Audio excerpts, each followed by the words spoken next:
Yo, what's going on, you guys? Welcome back to another video on the channel. Today I'm bringing you guys some little known branded facts. If you guys been subscribed to the channel for a while, you guys know this was like the first deck I really started playing competitively. It's one of my favorite decks of all time, and I thought I would come on here explain to you guys some branded rulings and some little known facts about this deck that I see get messed up constantly. Whenever I go to tournaments like regionals or whatever, I play this deck, or even locals. Sometimes a lot of people don't understand these cards fully.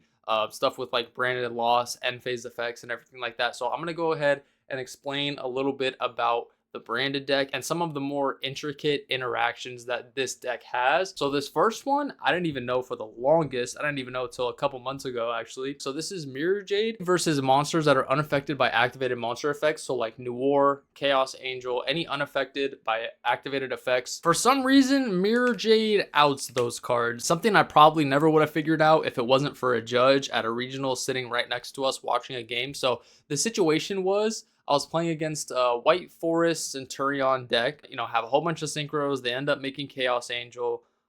They attack over my Mirror Jade. I use Mirror Jade's effect. They already have a Chaos Angel on the field, right?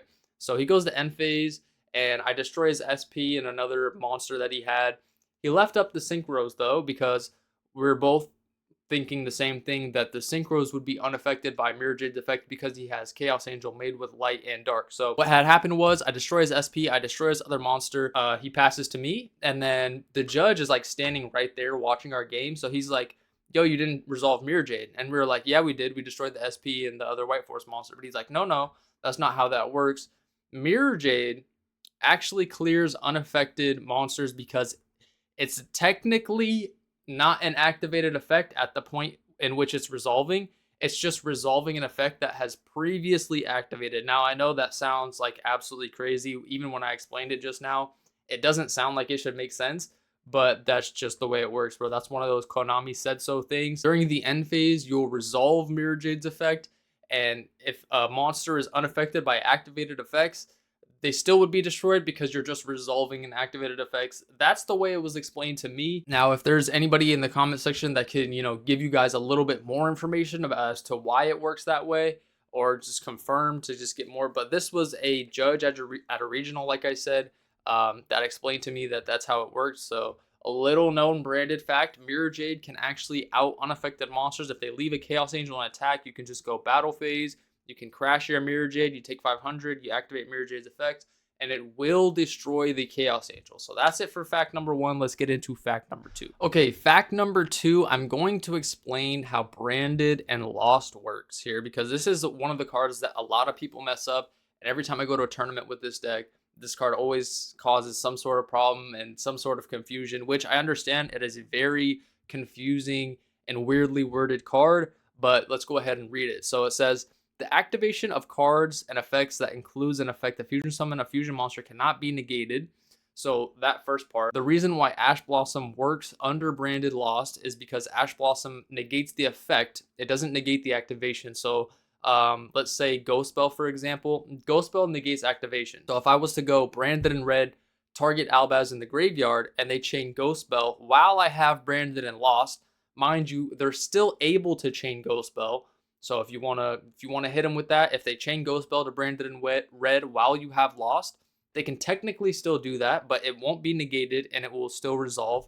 So if I go chain link 1 red to target and add back to hand and fusion summon, they chain Ghost Spell. You can activate it. It won't negate it though. So branded in red will still resolve. And so let's keep reading. So also, your opponent cannot activate cards or effects when a monster is fusion summoned this way.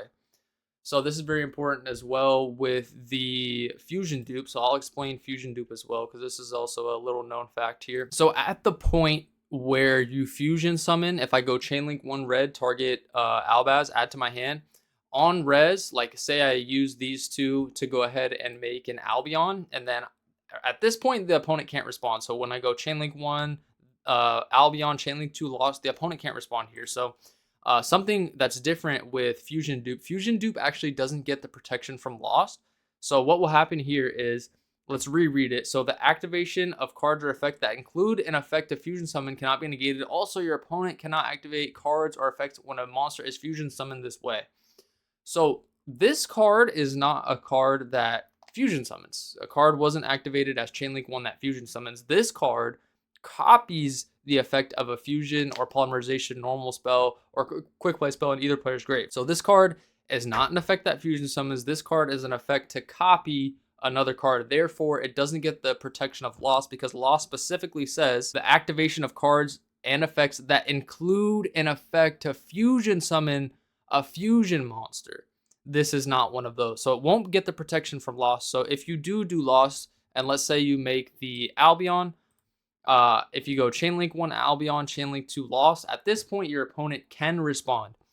Now, if this goes through and they say okay to that, they won't be able to respond to the next one because this was chain link 1 to fusion summon. Now, this is an effect to fusion summon. So if the opponent says okay, and I summon out, let's say, a Lubellion or something like that, and then I go Lubellion effect, at this point they can't respond because this was chain link 1 to fusion summon, okay? So now let's just explain. Now, Lost, if you use fusion duplication, will get its other effect, because it says if you fusion summon a fusion monster, which, you know, you would do if you use duplication, you can add. So you will be able to get the add when you summon off of this, but you won't be able to get the protection that Lost provides. So if you're still a little bit confused, we'll go a little bit further. So let's say this is our board. We have this set, whatever. And the opponent goes standby phase, main phase, right? And then they go first action, call by the grave, targeting the puppet. And then I go chain link 2, Blazing Cartesia, okay? So if I go chain link 2, Blazing Cartesia to use this, and I use this to go ahead and make the Albion here, and then call by will resolve, banishing our puppet. And at this point, we have triggers. So we have chain link 1 Albion, chain link 2 lost. At this point, again, our opponent can respond here because chain link 1 was not an effect to fusion summon. Chain link 1 was called by the grave. Chain link 2 was our Cartesia. But again, if our opponent says okay, and we go chain link 1 Albion to fusion summon, so fusion summon will be chain link 1. Remember, the previous chain was not, so at this point they can respond with droplet or whatever to the Albion. But if he says this is good and he says this is good, we would search, and then we would summon off of the Albion. We'll banish the Cartesia and the Albaz. We'll go ahead and make Granguil, and now we'll use Granguil effect. So at this point, our opponent cannot respond to Granguil effect because the effect of Albion was chain link 1 to fusion summon, if that makes any sense. So here is where you can do some cool stuff. Like you can go chain link 1, Granguil to dump, and they can't respond. So if you have like a Bestial in hand or Droplet or something like that, you can chain onto this, and your opponent still can't respond because it's in that window of a fusion monster being fusion summoned as chain link 1. So hopefully that helps. If you guys have any other questions regarding Branded Lost, make sure to drop them in the comment section. I understand it's a very confusing card. So yeah, if you guys have any more questions, if I didn't explain that well enough, definitely let me know in the comment section below. So that's fact number 2. It was kind of multiple facts there, but that's a card I thought I should definitely explain because not a lot of people fully understand this card, and you know, like I said, it's understandable. But we're gonna move on to fact number 3. All right, so fact number 3, or the third thing that I'm going to explain, is the end phase, because everybody knows it's a meme by now. Branded's end phase is basically their main phase 3, and that is very true. So let's say it's our opponent's turn. They destroy the Furious Dragon, okay? And then we trigger the Mirror Jade effect. Say all this stuff is live. I know it won't really work like that, but for the sake of the video, I'm going to explain it this way. So pretend all of these were sent to the graveyard this turn. I double Mirror Jaded or something like that, whatever the case may be. They attack over with the Furious Dragon, and then I use Mirror Jade effect to destroy all of my opponent's monsters in the end phase, okay? So now we'll go to the end phase. At this point, this is very important. You can activate and resolve any effects that activate in the end phase in whichever order you choose, right? So you can go first, you can do Albion, right? Whatever, you can go ahead and add the Branded in red to your hand, whatever it is, right? It doesn't really matter. But, you know, when you go to end phase, all of your opponent's stuff doesn't get destroyed immediately. So this is very important for like cracking boards and stuff like that. Or if you even like crash Mirror Jade on your own turn, whatever the case is, you can wait to resolve the Mirror Jade, because you see we have the Titaniclad in the graveyard. So we'll go ahead and use the Titaniclad, and we'll go ahead and summon a Fallen of Albaz here from the deck. So summon Fallen of Albaz, effect, discard, whatever, droplet, I don't know. Doesn't really matter. And then we can fuse with our opponent's Boral to make another Mirror Jade. So, and then you can still use whichever ones you haven't used, like Cartesia, add back to hand, High Spirits, add back to hand. Like I said, you can do this in any order you want. So if you wanted to hold on to the droplet for your turn and you didn't really care about the Branded and High Spirits, right? You could have went add High Spirits back to hand first, and then trigger the Titaniclad to summon out Albaz. Summon Albaz, Albaz effect, discard the High Spirits, and then fuse with the opponent's thing and make the Mirror Jade. So you can trigger them in whichever way you want. But let's say it is your turn, right? Let's say it's your turn. And we're going standby main and everything like that. I don't have an SP. This is a main interaction that comes up.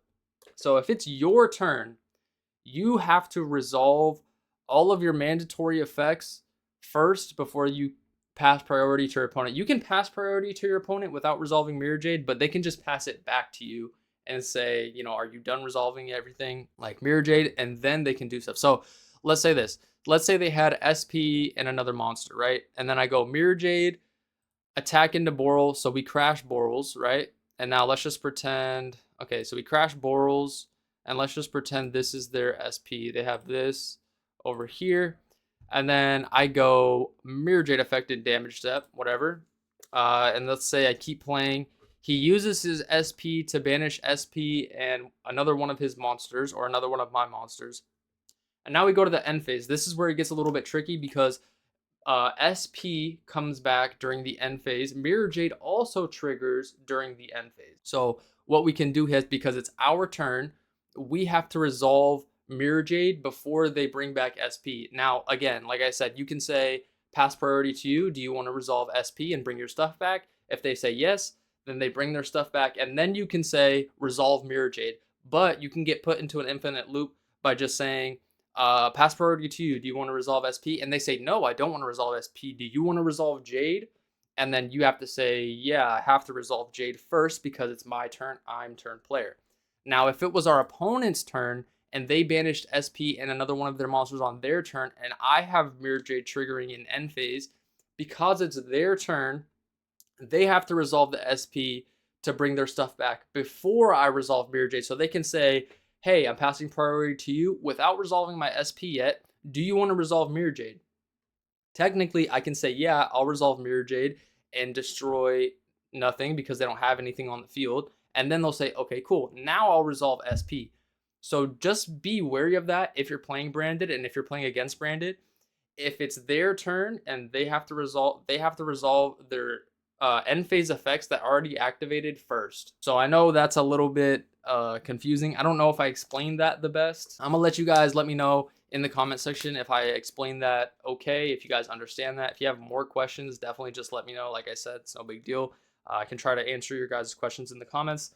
But that's gonna do it for this video. Hopefully you guys enjoyed. Hopefully you guys learned something about these complicated Branded rulings and little interactions that come up, because they are important and they can win and lose you games knowing these interactions. So let me know if you guys thought this video was helpful and enjoyable. And with that being said, I'm out.